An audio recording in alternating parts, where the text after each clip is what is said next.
Scan to unlock Sovi and ace your tests. Finding points of inflection for this derivative is fast if you follow these steps. Let's solve this calculus problem together now.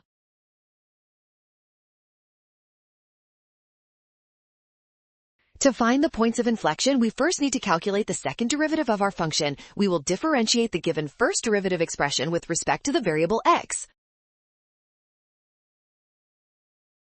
Using the product rule on both terms, we simplify the expression carefully. Notice how the trigonometric terms and algebraic parts interact until we find a much cleaner version of the second derivative.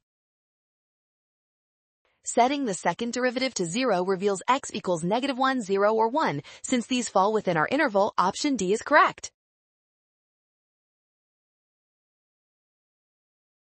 Well done! Scan the code to learn with Sovi. Watch signs and avoid rushing. Always trust given info and check your steps.